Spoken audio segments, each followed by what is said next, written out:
नमस्कार दोस्तों, I hope आप सभी बहुत अच्छे होंगे और आप सभी की तैयारी काफ़ी शानदार तरीके से चल रही है। आज हम लोग करने वाले हैं नेक्स्ट सीरीज टॉप 25 का नेक्स्ट सीरीज करने वाले हैं। इससे पहले लगातार बहुत सारे सीरीज आपके एग्जाम्स के पॉइंट ऑफ व्यू से बहुत सारे प्रीवियस ईयर के प्रश्नों के संग्रह का टॉप 25 सीरीज का व्याख्या हम लोग करते आ रहे हैं। ठीक है, आज उसका नेक्स्ट पार्ट है। चलिए बिना बात की देरी किए हम लोग करते हैं पिछले वर्ष में पूछे गए प्रश्नों के संग्रह का सीरीज। पहला क्वेश्चन बोल रहा है, भारत में शासन करने वाला प्रथम गैर क्षत्रिय वंश कौन सा था? तो कौन सा था? नंद वंश था। प्रथम गैर क्षत्रिय वंश था कौन सा? नंद वंश। ठीक है, अब नंद वंश आ गया तो नंद वंश के संस्थापक का पूछ लेता है, तो संस्थापक का नाम याद रखिएगा। ठीक है, नंद वंश के संस्थापक का नाम क्या था? तो महापद्मनंद। क्या नाम था? महापद्मनंद। ठीक है, याद रखिएगा। और लास्ट शासक कौन था? इसका अंतिम शासक कौन था? ये भी एग्जाम्स में बहुत बार पूछा जाता है। कौन सा था? घनानंद। ठीक है, तो इसको भी जरूर याद रखिएगा। घनानंद को हराकर ही, ठीक है, चंद्रगुप्त मौर्य ने मौर्य वंश की स्थापना किया था। तो इसको ये सारी बातें जरूर याद रखिए। चलिए नेक्स्ट क्वेश्चन है, अशोक के किस अभिलेख में अकाल का उल्लेख मिलता है? अशोक के किस अभिलेख में अकाल का उल्लेख मिलता है? तो सौगौरा अभिलेख में। कौन सा? सौगौरा अभिलेख में। किसमें? सौगौरा अभिलेख में अकाल शब्द का उल्लेख मिलता है। ठीक है, अब अशोक आ गया। अशोक मौर्य वंश से जुड़ा हुआ था। ठीक है, अब अभिलेख है तो अशोक के अभिलेखों को 3 भागों में बांटा गया है। ठीक है, ये भी जरूर याद रखिए क्योंकि एग्जाम्स में पूछे जाते हैं। कौन कौन से वो हैं? तो सबसे पहली बात तो याद रखिए शिलालेख। ठीक है, स्तंभ लेख और गुहा लेख। अशोक के अभिलेख को 3 भागों में बांटा गया। ठीक है, तो शिलालेख अभी तक याद आपको पता होना चाहिए। टोटल कितने शिलालेख हैं? 14 शिलालेख प्राप्त हुए हैं। ठीक है, 7 स्तंभ लेख प्राप्त हुए हैं। तो ये जरूर याद रखिएगा, शिलालेख 14 है, स्तंभ लेख 7 है। ठीक है, इन चीज़ों को जरूर याद रखिए। नेक्स्ट बात जानने वाली बात है अभिलेख से जुड़ा हुआ, अशोक के अभिलेख को पढ़ा किसने? जेम्स प्रिंसेप ने। किसने? James Prinsep. एग्जाम्स में पूछे जाते हैं, आपको याद रखने। जेम्स प्रिंसेप ने पढ़ने में सफलता हासिल कब की? 1837 ईस्वी में। तो ये बात जरूर आपको याद रखनी है। शिलालेख की खोज कब हुई थी? शिलालेख की खोज हुई थी, क्वेश्चन पूछेगा शिलालेख की खोज कब हुई थी? तो 1750 ईस्वी में शिलालेख की खोज हुई। अशोक के शिलालेखों की खोज हुई। ठीक है, फैनथेलर ने किया था। किसने? फैनथेलर ने अशोक के शिलालेखों की खोज की थी। तो इसको जरूर, इतनी बातें जरूर आपको याद रखनी है, एग्जाम पॉइंट ऑफ व्यू से इंपॉर्टेंट है। और जब अभिलेख है तो अभिलेख के अध्ययन को क्या बोलते हैं? अभिलेख के अध्ययन को हम लोग क्या बोलते हैं? इपिग्राही बोलते हैं। क्या बोलते हैं? इपिग्राही बोलते हैं। इतनी सारी बातें तो एक चीज़ से इतनी आपको पता होनी चाहिए। ठीक है, चलिए अब नेक्स्ट क्वेश्चन देखते हैं। नेक्स्ट क्वेश्चन है, मौर्य काल में कंटक शोधन, क्या नाम है? कंटक शोधन न्यायालय किस प्रकार का न्याय करता था? कंटक शोधन न्यायालय फौजदारी का न्याय करता था। किसका? फौजदारी का। अब मौर्य काल आ गया, तो मौर्य काल से आपको बात पता होना चाहिए, मौर्य वंश की स्थापना किसने की थी? तो चंद्रगुप्त मौर्य ने। चंद्रगुप्त मौर्य ने मौर्य वंश की स्थापना की थी।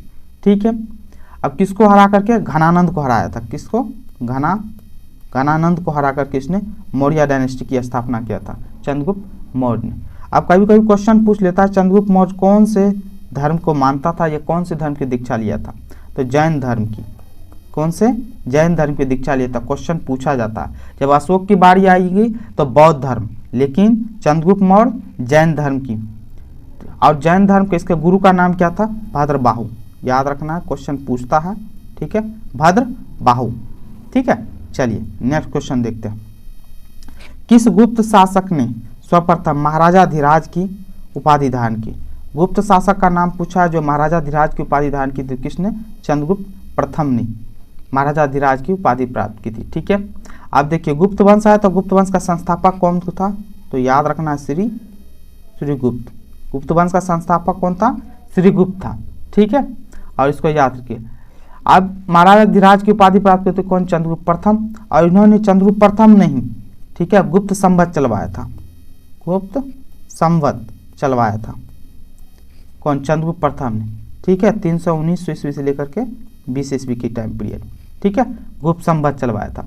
यही चंद्रगुप्त प्रथम है जिसका बेटा था कौन सा? जिसके पुत्र का नाम था समुद्रगुप्त। क्या नाम है? समुद्रगुप्त, ठीक है, ये बात आपको याद रखनी है, ठीक है। और इसी को समुद्रगुप्त को ही भारत का नेपोलियन बोला जाता है, समुद्रगुप्त को ही भारत का नेपोलियन बोला जाता है, ठीक है, ये चीज़ याद रखिएगा। और कविराज के नाम से भी इसको हम लोग जानते हैं, ठीक है, कविराज, इनके सिक्कों में ये बीना बजाते हुए दिखते हैं तो इनको कविराज के नाम से भी जाना जाता है, ठीक है। तो इन सब बातों को भी जरूर ध्यान में रखिएगा। चलिए नेक्स्ट क्वेश्चन देखते हैं। वत्सराज, क्या नाम है? वत्सराज किस वंश का प्रसिद्ध शासक था? तो वत्सराज गुर्जर प्रतिहार वंश का प्रसिद्ध शासक था, ठीक है। नेक्स्ट क्वेश्चन है, किस सुल्तान ने सेना में दाग और चेहरा लागू किया था? दाग और चेहरा लागू किया था किसने? अलाउद्दीन खिलजी ने, ठीक है, अलाउद्दीन खिलजी ने लागू किया था। तब खिलजी आया तो खिलजी वंश की स्थापना किसने किया था? तो जलालुद्दीन खिलजी। कौन? जलालुद्दीन खिलजी, खिलजी वंश का संस्थापक था, ठीक है, ये बात आपको याद रखनी है। तो खिलजी वंश की स्थापना क्या था? तो ये दिल्ली सल्तनत से जुड़ा हुआ है खिलजी वंश, ठीक है। और दिल्ली सल्तनत में आपको पता होना चाहिए, दिल्ली सल्तनत में 5 डायनेस्टी हुई, 5 वंश हुए, ठीक है, याद रखना है। गुलाम वंश, क्वेश्चन पूछ लेगा आपको, सीरियली सजाने के लिए भी दे देता है। गुलाम वंश, खिलजी वंश, तुगलक वंश, सैयद वंश और लास्ट का लोधी वंश, ठीक है। ये 5 वंश हैं जो दिल्ली सल्तनत में हुए थे। और दिल्ली सल्तनत चली कब से कब तक? 1206 से लेकर के 1526 ईस्वी तक, ठीक है। तो ये चीज़ जरूर याद रखना, ठीक है। चलिए नेक्स्ट क्वेश्चन देखते हैं। फिरोज शाह तुगलक, फिरोज शाह तुगलक ने संस्कृत पांडुलिपि का किस नाम से फारसी में अनुवाद करवाया था? किसमें? फारसी भाषा में अनुवाद करवाया था संस्कृत पांडुलिपि का। तो दलाइल ए फिरोज शाही के नाम से इन्होंने फारसी में अनुवाद करवाया था, ठीक है, ये भी याद रखिए। तुगलक वंश आ गया, ये भी दिल्ली सल्तनत से जुड़ा हुआ है, तो इनको भी जरूर याद रखिए, ठीक है। चलिए नेक्स्ट क्वेश्चन देखते हैं। किस मुगल शासक ने न्याय हेतु एक जंजीर एवं घंटी लटकाई थी जिसे जंजीर आदिल कहा जाता था? तो कहाँ? जहांगीर को, जहांगीर ने, और यह मुगल वंश से जुड़ा हुआ था, ठीक है। तो इनको जो भी जरूर याद रखिए। चलिए नेक्स्ट क्वेश्चन देखते हैं। शेरशाह की भू लगान व्यवस्था, शेरशाह की भू लगान व्यवस्था किससे तुलना की जाती है? शेरशाह की भू लगान व्यवस्था को रैयतवाड़ी व्यवस्था से तुलना की जाती है, ठीक है। आप देखिए, भू लगान व्यवस्था ब्रिटिशर्स ने 3 टाइप का किया था। एक तो जमींदारी व्यवस्था थी, रैयतवाड़ी दूसरा, और तीसरा कौन सा था? एक महालवाड़ी था, ठीक है, याद रखिएगा। 3 टाइप की भू लगान व्यवस्था थी अंग्रेजों के द्वारा, ठीक है। आपसे पूछ लेता है कभी कभी, जमींदारी व्यवस्था किसने स्टार्ट करवाया था? तो जमींदारी व्यवस्था करवाया था किसने? लॉर्ड कॉर्नवालिस ने। क्वेश्चन पूछ लेता है, किसने? लॉर्ड कॉर्नवालिस ने करवाया था। कब करवाया था? 1793 ईस्वी में, 1793 में जमींदारी व्यवस्था, ठीक है। और ये महालवाड़ी व्यवस्था 1822 ईस्वी में करवाया था। कौन? 1822 ईस्वी में करवाया था हॉल्ट मैकेंजी ने। किसने? मैकेंजी, याद रखिएगा नाम, क्वेश्चन पूछता है, मैकेंजी ने करवाया था, ठीक है, महालवाड़ी व्यवस्था, ठीक है। और रैयतवाड़ी व्यवस्था मुनरो ने करवाया था, ठीक है, 1820 ईस्वी में। कब? 1820 ईस्वी में। तो ये सभी बारी जमींदारी व्यवस्था जरूर आपको याद रखनी है, एग्जाम पॉइंट ऑफ व्यू से बहुत ज़्यादा आपके लिए इंपॉर्टेंट बनता है, ठीक है। तो चलिए नेक्स्ट क्वेश्चन देखते हैं। बक्सर के युद्ध में, कौन से? बक्सर के युद्ध में अंग्रेजी सेना किसके नेतृत्व में लड़ी थी? तब बक्सर का युद्ध हुआ कब हुआ? 1764 ईस्वी में बक्सर का युद्ध हुआ था, याद रखिएगा। 22 अक्टूबर 1764 को बक्सर का युद्ध लड़ा गया था, ठीक है। एक तरफ अंग्रेजी सेना थी जिसका नेतृत्व किया था मुनरो ने, और दूसरी तरफ था कौन सी? तो दूसरी तरफ था मीर कासिम। क्वेश्चन पूछ लेता है कभी कभी, तो आपको नाम याद रखने हैं। मीर कासिम था, ठीक है। अवध का नवाब शुजा-उद-दौला था, ठीक है। और मुगल शाह आलम द्वितीय था, ये तीनों की सेना लड़ी थी किससे? ब्रिटिशर्स से, जिसका नेतृत्व कर रहा था कौन? मुनरो। ठीक है, तो ये चीज़ जरूरी आपको याद रखना है। ठीक है, बक्सर का युद्ध हुआ कब हुआ? 22 अक्टूबर 1764 ईस्वी को। ठीक है, चलिए नेक्स्ट क्वेश्चन देखते हैं अपने लोग। सर्वप्रथम किस मराठा पेशवा ने सहायक संधि को स्वीकार किया था? किस मराठा पेशवा ने? बाजीराव द्वितीय ने किया था। बाजीराव द्वितीय ने सहायक संधि को स्वीकार करने वाला प्रथम बोले तो मराठा पेशवा था। ठीक है, सहायक संधि स्वीकार करने वाला। और ये कब किया था? थर्ड एंग्लो मराठा वार के बाद। देखिए 3 एंग्लो मराठा वार हुए। पहला याद रखना है, पहला मराठा वार हुआ 1775 से लेकर के 1782 ईस्वी तक पहला एंग्लो मराठा वार हुआ। सेकेंड वाला कब से कब तक चला था? सेकेंड एंग्लो मराठा वार हुआ था 1803 से लेकर के 1805 तक। और थर्ड मराठा एंग्लो वार हुआ था कब?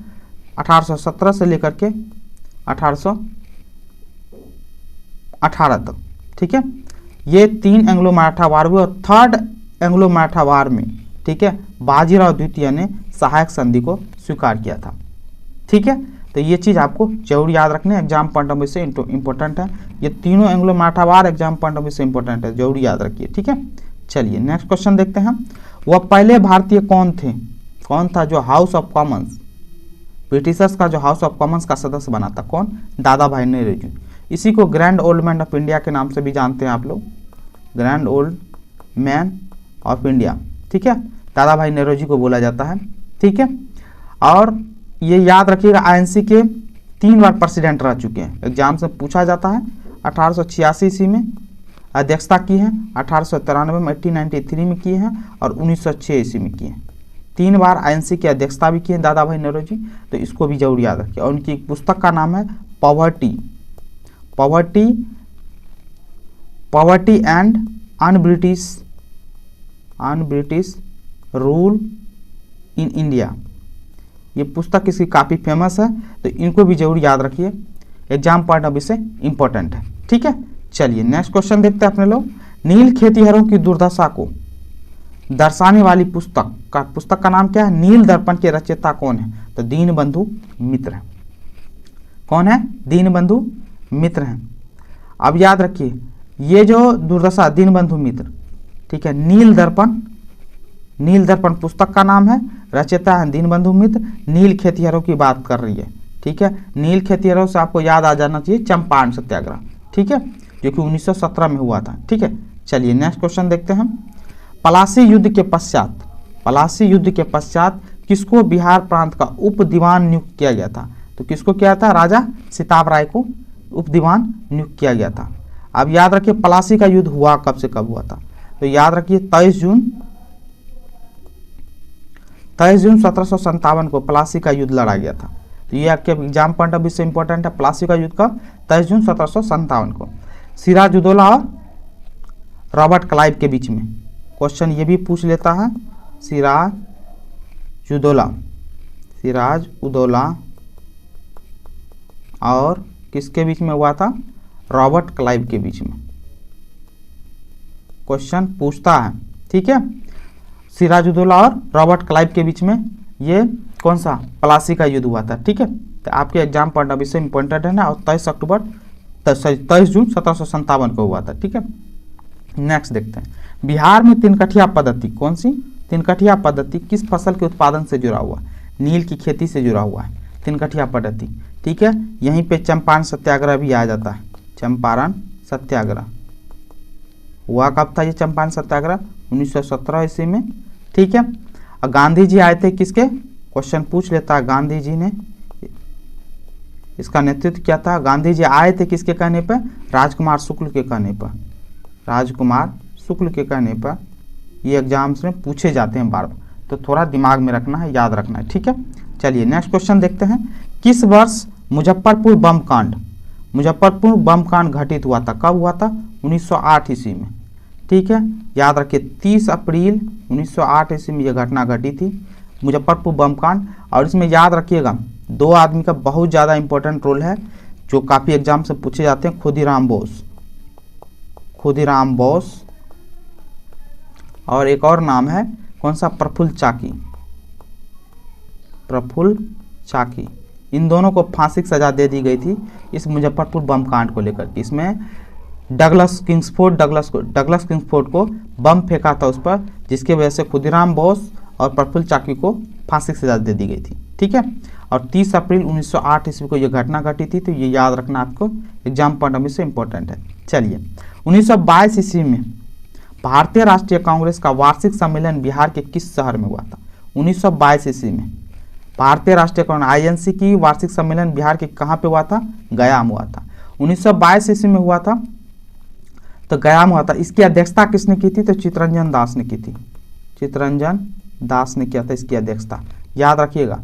और ये गया में हुआ था और 1922 में ये 37वां था, आईएनसी का 37वां सम्मेलन था ये, 37। ये भी पूछ लेता कौन सा वहाँ सम्मेलन था? 37वां सम्मेलन था। बिहार में एक और हुआ, बिहार में 2 हुए, एक 1922 में, एक हुआ 1912 ईस्वी में। ठीक है, 1912 ईस्वी में हुआ, ये 27वां था। कौन था? 27वां अधिवेशन था। ठीक है, बिहार के बांकीपुर में हुआ था और इसकी अध्यक्षता किए थे कौन? माधोलकर जी ने।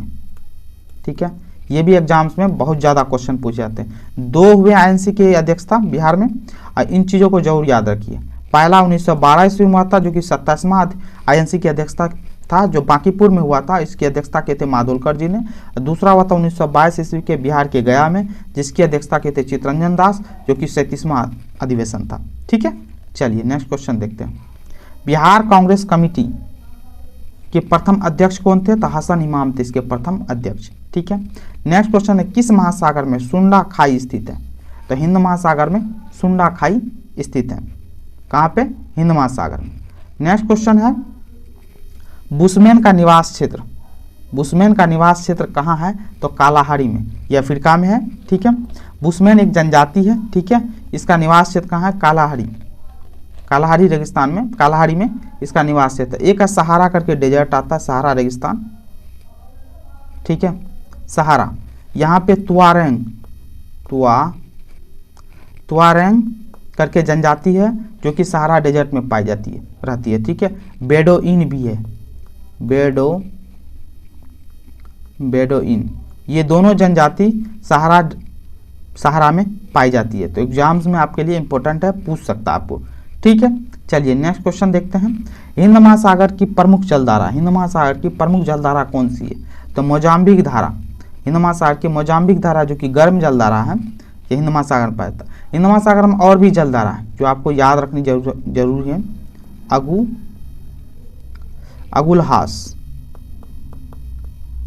अगुलहास की धारा जो कि क्या है? ये ठंडी जलधारा है, ये भी याद रखनी है आपको। ठीक है, पूर्वी ऑस्ट्रेलियाई धारा, पूर्वी ऑस्ट्रेलियाई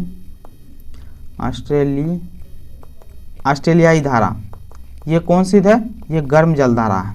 ठीक है, जो कि हिंद महासागर में ही है ये। ठीक है, दक्षिण विश्वविद्यालय रेखीय धारा, गर्म जलधारा, ये सब के सब हिंद महासागर की जलधारा है। तो मोजाम्बिक, अगुलहास, पूर्वी ऑस्ट्रेलियाई धारा, ये सब के सब हिंद महासागर में पाई जाने वाली धारा है जो आपको याद रखनी है। एग्जाम से पूछ लेता है, जैसे अगुलहास जलधारा किस टाइप की जलधारा है? ठंडी जलधारा किस महासागर में पाई जाती है? तो हिंद महासागर में पाई जाती है। ठीक है, और भी हैं जो कि आपको याद रखनी चाहिए, जैसे कि क्वेश्चन पूछ लेगा प्रशांत महासागर की जलधारा का नाम बताइए, प्रशांत महासागर में पाई जाने वाली जलधारा का नाम बताइए। आप क्या बताइए?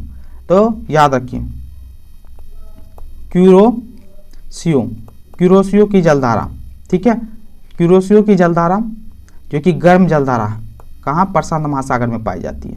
कैलिफोर्निया की जलधारा, कैलिफोर्निया की जलधारा, ठीक है, ये ठंडी जलधारा है, ये किसमें? प्रशांत महासागर में पाई जाती है। ठीक है, क्यूराइल जलधारा, क्वेश्चन पूछा हुआ ये सब, ये ठंडी जलधारा, ये कहाँ? प्रशांत महासागर में पाई जाती है। पेरू की जलधारा, ये कहाँ पे? ये भी ठंडी जलधारा, ये प्रशांत महासागर में पाई जाती है। इन सब का नाम आपको जरूर याद रखना, एग्जाम पॉइंट ऑफ व्यू से इंपॉर्टेंट है। और भी जलधारा है, जैसे अटलांटिक महासागर की जलधारा, अटलांटिक महासागर की जलधारा कौन कौन सी है? आपको एग्जाम से पूछे जाएंगे। तो फॉकलैंड की जलधारा का नाम सुने होंगे आप लोग, ये फॉकलैंड की जलधारा जो कि ठंडी जलधारा है, ये प्रशांत महासागर में पाई जाती है। ठीक है, गल्फ स्ट्रीम का नाम सुने होंगे, गल्फ स्ट्रीम जलधारा जो कि गर्म जलधारा है, ये कौन सी? अटलांटिक महासागर में पाई जाती है।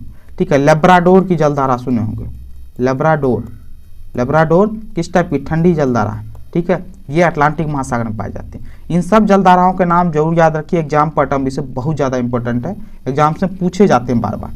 नेक्स्ट क्वेश्चन है, संगमरमर चट्टानों की किस श्रेणी में आता है? संगमरमर चट्टानों की किस श्रेणी में आता है? तो ये कायांतरित चट्टानों में आता है। इसमें कायांतरित में।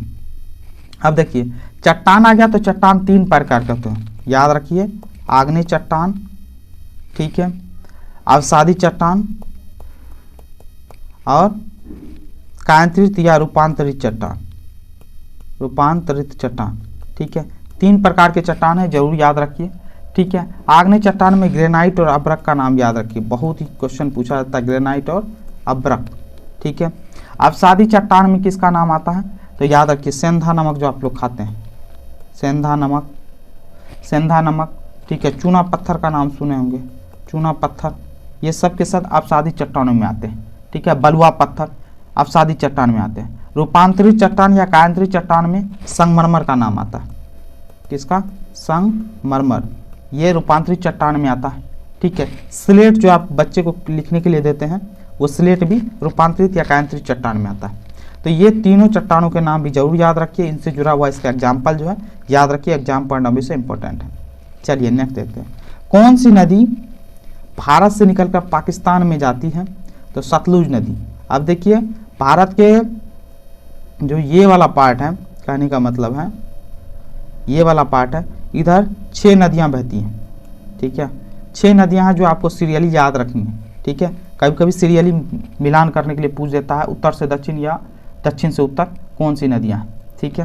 पहली बात तो इंडस नदी, जिसको सिंधु नदी आप लोग बोलते हैं, सबसे ऊपर में सिंधु नदी, ठीक है। उसके बाद झेलम, उसके बाद चिनाब, रावी, ब्यास और सतलुज, ठीक है। ये 6 नदियां हैं जिनके बारे में आपको जरूर याद रखना चाहिए, जो कि भारत से होते हुए कहाँ? पाकिस्तान में जाती है नदियों के पानी, ठीक है। ऊपर की 3 नदियों का सबसे ज़्यादा पानी पाकिस्तान को मिलता है और नीचे की 3 नदियों का पानी भारत को ज़्यादा मिलता है, ठीक है। इंडस वाटर ट्रीटी इसी के नाम से आप लोग जानते होंगे, ठीक है। तो चलिए नेक्स्ट क्वेश्चन देखते हैं, लिपुलेख दर्रा, लिपुलेख दर्रा कहाँ स्थित है? तो ये कहाँ पे है? उत्तराखंड में है लिपुलेख दर्रा, ठीक है, तो याद रखना, ठीक है। चलिए नेक्स्ट क्वेश्चन है, बिहार का डालमिया नगर किसके लिए प्रसिद्ध है? तो बिहार का डालमिया नगर सीमेंट के लिए प्रसिद्ध है। और याद रखिएगा सिल्क सिटी, बिहार का सिल्क सिटी किसे बोला जाता है? तो भागलपुर को, ठीक है, ये भी याद रखना है, ठीक है। बिहार में लीची, लीची के लिए फेमस है, कौन सा फेमस है बिहार में लीची के लिए? तो मुजफ्फरपुर, ये भी आपको याद रखनी है, ठीक है। जैसे ही आपको लिपुलेख दर्रा, एक और चीज़ यहाँ जानने वाली बात है, लिपुलेख दर्रा है तो उत्तराखंड में है, तो उत्तराखंड में कौन कौन सा दर्रा है ये भी जरूर याद रखिए। लिपुलेख दर्रा के साथ साथ कौन का? माना दर्रा भी है, ठीक है, ये याद रखना। नाथुला दर्रा, नाथुला दर्रा भी है, इनको भी याद रखना। जेलेपला दर्रा, जेलेपला दर्रा, इसको भी जरूर याद रखना है। इमिसला दर्रा, इमिसला दर्रा, ठीक है, ये भी जरूर याद रखनी है। तो आपके एग्जाम पॉइंट ऑफ व्यू से बहुत ज़्यादा इंपॉर्टेंट सब चीज़ें आज बताई गई हैं, ठीक है, जो कि एग्जाम से बार बार पूछे जाते हैं। आई होप ये आज का एक्सप्लेनेशन आपको पसंद आया होगा, पसंद आया तो प्लीज़ करके चैनल को लाइक एंड सब्सक्राइब जरूर करके जाएं, सपोर्ट करें चैनल को, ठीक है, सब्सक्राइब। आई होप ये वीडियो आपको शानदार लगा होगा। Thank you so much video देखने के लिए, धन्यवाद।